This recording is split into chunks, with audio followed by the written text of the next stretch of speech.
Bienvenue au cœur du crime, un podcast issu des archives d'Europe 1. Savez-vous que plus d'un tiers des crimes et délits commis en France sont traités par la gendarmerie nationale? Je m'appelle Yann Kermadec. Je suis commandant de gendarmerie. Je dirige une section de recherche dont la mission essentielle est une mission de police judiciaire.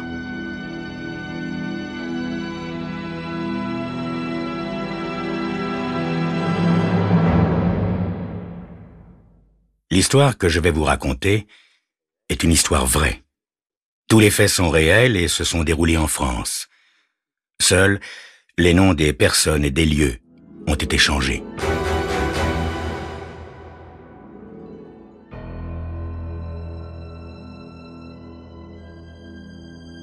On serait en droit de penser que la mort et la violence sont réservées à la police.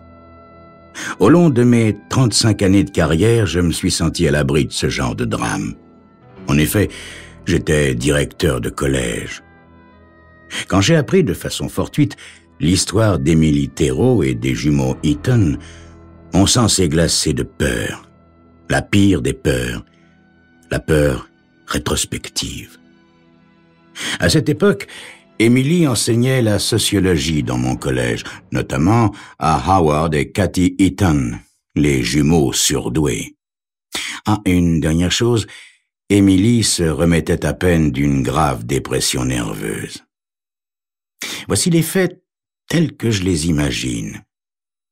En cette fin de journée, Émilie met les dernières notes aux devoirs corrigés, les rassemble avec une agrafe avant de les ranger. « Madame Thérault ?» Émilie pivote et sursaute en voyant les jumeaux près de son bureau.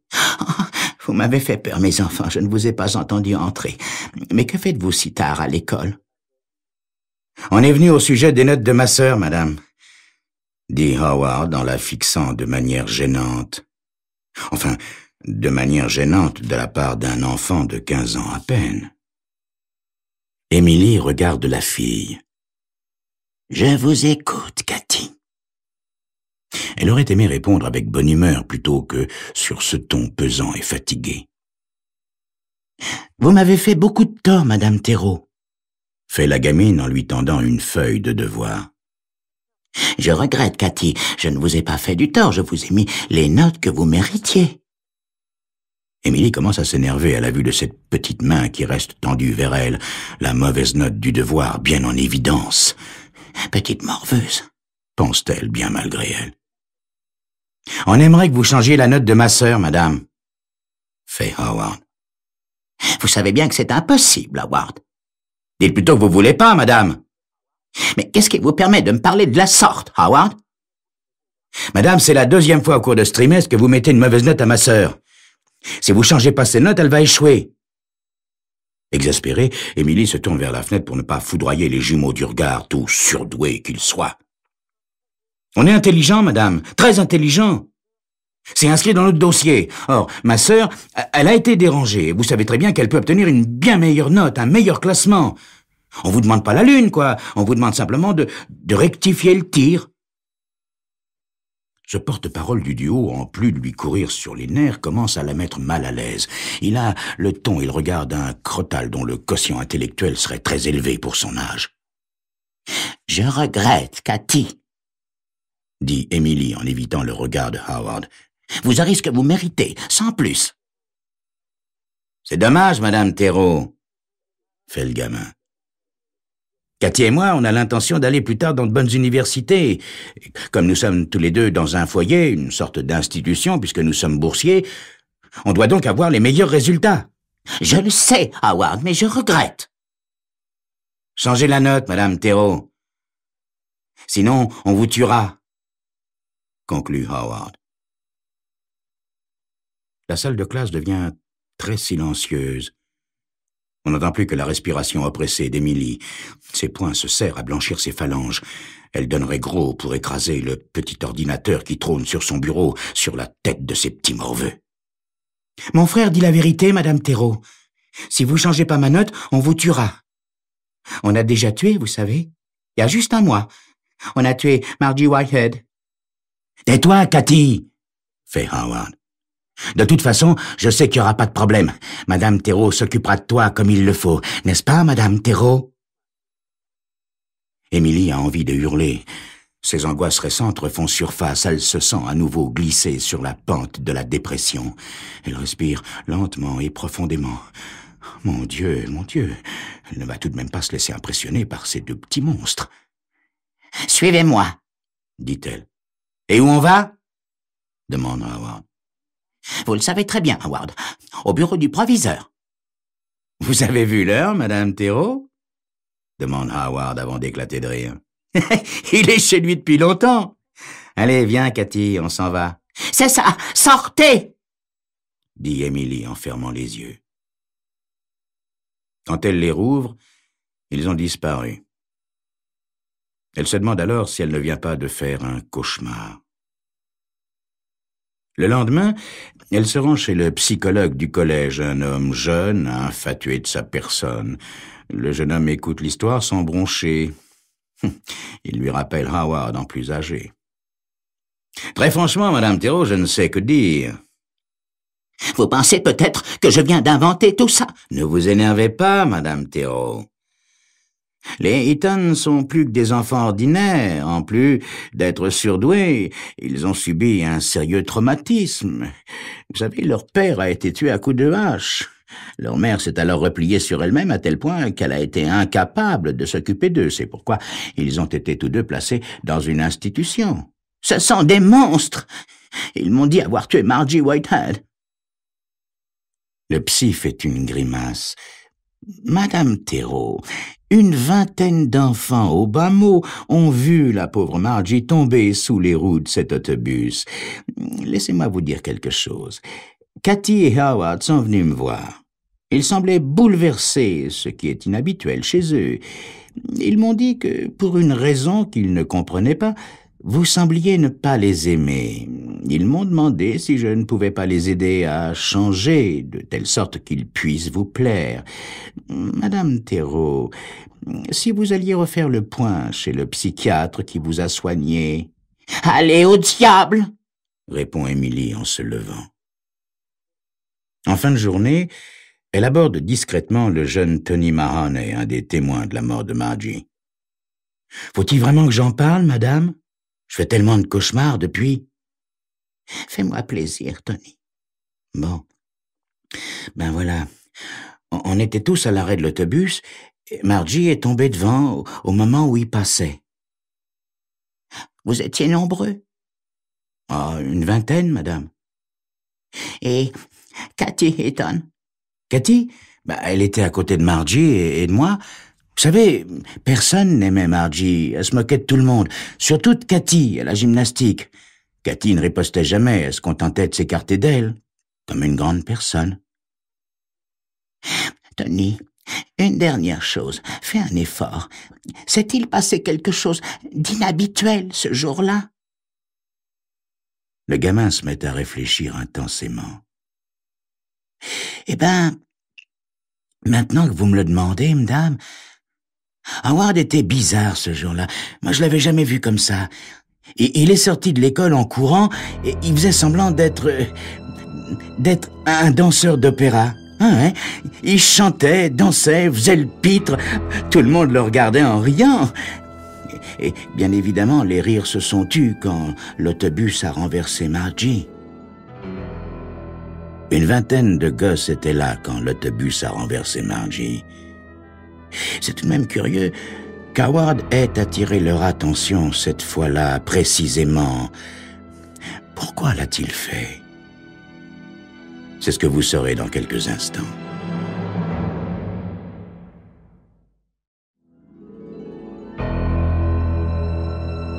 Après une sérieuse dépression nerveuse, Émilie Theroux trouve un emploi de professeur de sociologie dans un collège. Elle est encore fragile, mais tout se passe bien jusqu'à ce que Howard et Cathy Eaton, des jumeaux surdoués d'une quinzaine d'années, menacent de la tuer tout simplement parce qu'elle leur a mis de mauvaises notes. La cloche sonne.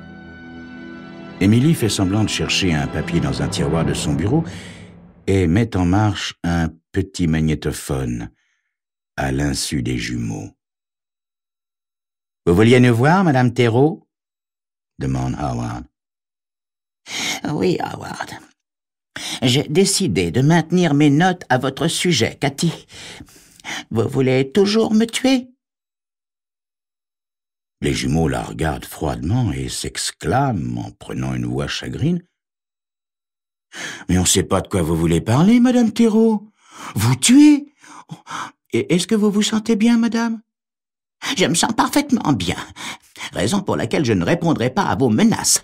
Cathy, vous conserverez vos notes. Point final. » Le regard comme du marbre, Cathy émet un sanglot.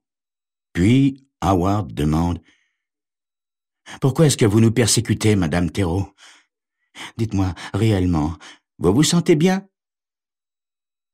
Complètement désemparée, Émilie les regarde à tour de rôle, tandis que le magnétophone ronronne dans le tiroir.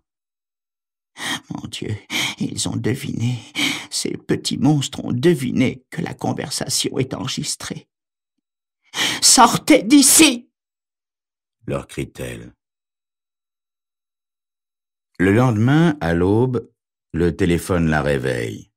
« Madame Thérault, ici Howard. »« Je sais, Howard, je vous ai reconnu. » « Madame Thérault, je voulais simplement vous dire que on n'est pas si stupide que ça. On vous adressera plus jamais la parole à l'école, et c'est la dernière fois que je vous téléphone, au cas où vous auriez un magnétophone. »« Howard, écoutez-moi bien, Howard. Vous êtes malade, mon petit. Cathy aussi est malade. Vous avez besoin d'aide. Laissez-moi vous aider. »« Écoutez-moi, espèce de vieille folle. On sort pas d'une maison de cinglés, nous. On n'a jamais eu de dépression nerveuse, nous. La seule aide que nous attendons est que vous changiez les notes de Cathy. »« Howard, où êtes-vous ?»« Dans une cabine téléphonique, Madame Thérault, en face de l'institution. Dès que j'aurai raccroché, j'aurai regagné ma chambre par la fenêtre et je me serai recouché. Entre-temps, vous feriez bien d'aller jeter un petit coup d'œil à votre voiture. »« Ma voiture ?»« Oui. Elle est morte, votre voiture, Madame Thérault. Les pneus sont lacérés, les fils sont arrachés, et il y a 5 kilos de sucre dans le réservoir. » »« Mais pourquoi, Howard? Pourquoi ?»« Parce que vous êtes trop stupide, Madame Thérault. Tout ce temps que vous êtes, vous avez de si petites têtes, et vous croyez le droit de contrôler des gens comme ma sœur et moi. »« Howard, mon petit Howard, vous êtes fou. »« Demain, Madame Thérault. »« Howard, non. Plus de discours, Madame Thérault. Demain, c'est le dernier jour. Ensuite, on vous fera subir le même traitement qu'à votre voiture. Ensuite, on ira pleurer sur l'épaule de cet idiot de psychologue en disant quel choc votre mort nous a causé. Bonne journée, Madame Thérault. » Ce soir-là, Émilie prend rendez-vous avec le docteur Sykes, le psychiatre qui a suivi sa dépression. « D'après la description que vous venez de m'en donner, Émilie, les jumeaux Eaton ont une personnalité sociopathologique. Pour aggraver les difficultés, ils sont doués d'une grande intelligence. Ils ont en effet combiné leur existence comme une partie d'échecs dont ils sont les pièces maîtresses. Dans ces conditions, il est concevable que, soumis à une provocation suffisante, ils en viennent à tuer, comme vous écarteriez un caillou de votre chemin. Et, à leurs yeux, vous êtes devenue un véritable défi, ma pauvre Émilie. » Émilie ferme les yeux puis se met à parler lentement, comme pour exorciser ces deux petits démons. « Croyez-vous que j'ai tout imaginé, docteur? » ?»« Je ne sais pas, ma bonne Émilie, je ne sais pas. Qu'en pensez-vous, vous-même? » Émilie prend dans son portefeuille une carte de visite qu'elle tend au docteur Sykes. « Qui est-ce, Émilie? »« Elizabeth Eaton, leur mère. J'ai pris une journée de congé pour lui rendre visite de l'autre côté de l'État. Une femme étrange, brisée, qui vit seule. Elle était heureuse d'avoir quelqu'un avec qui bavarder. »« Et de quoi avez-vous parlé, Émilie? » À votre avis, docteur? Émilie marque un temps en cherchant à formuler ce qu'elle a à dire.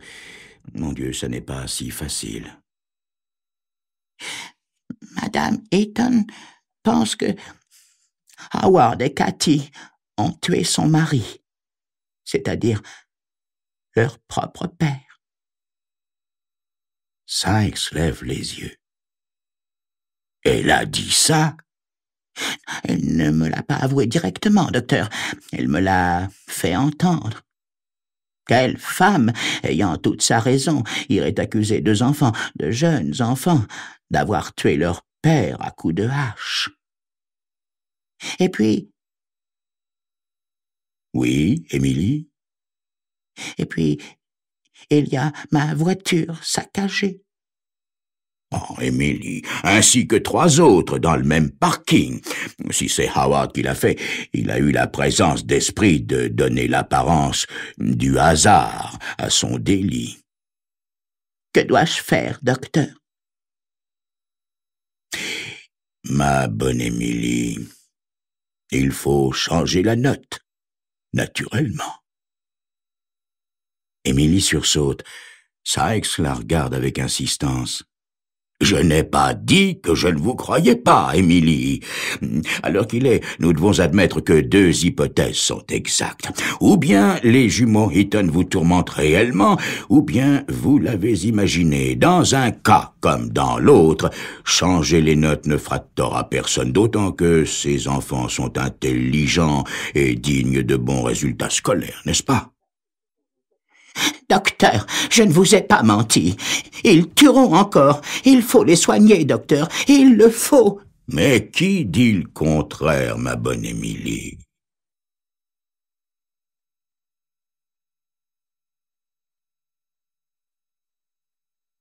Des mois plus tard, Émilie regarde par la fenêtre quand on frappe à la porte de son bureau.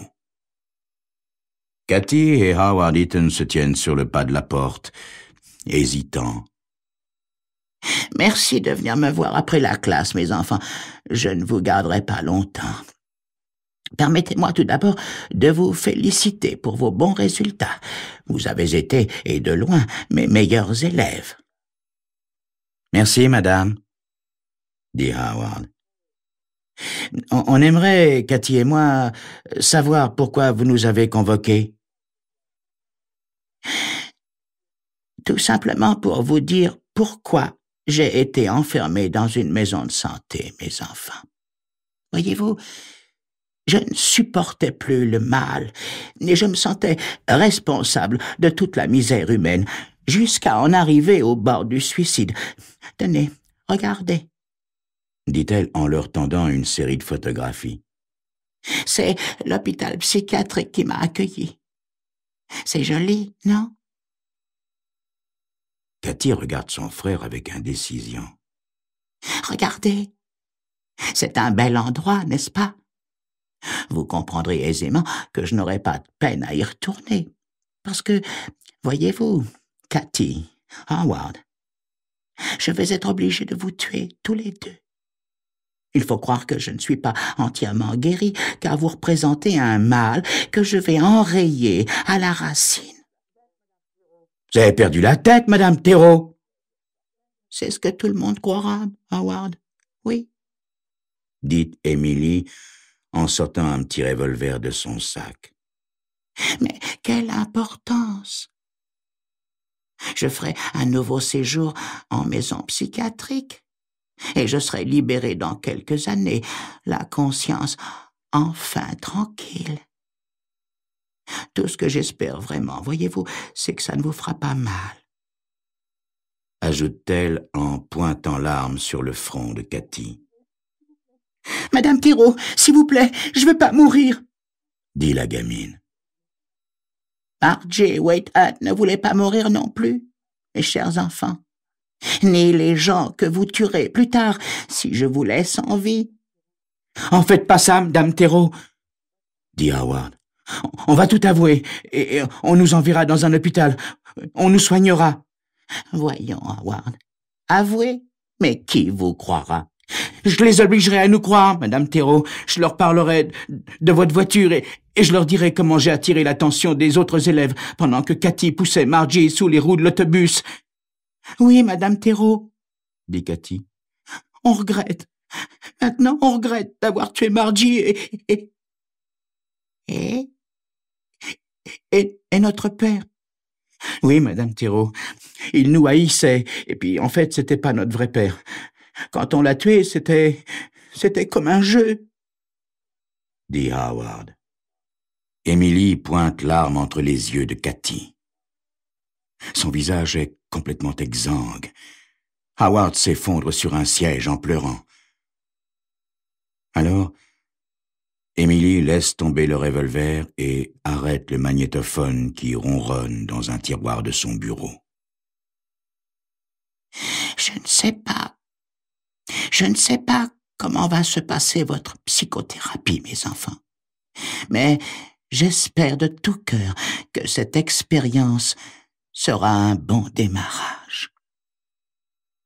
Soudain, la porte s'ouvre et la pièce s'emplit d'une présence chaude et réconfortante.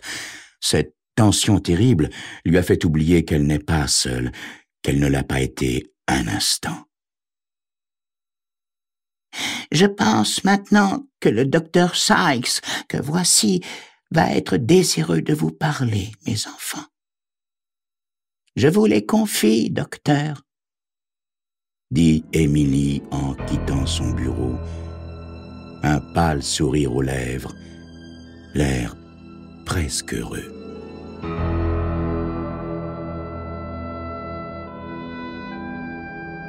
Vous venez d'écouter Au cœur du crime, un podcast issu des archives d'Europe 1. Réalisation, Julien Tarot. Production, Romy Azoulay.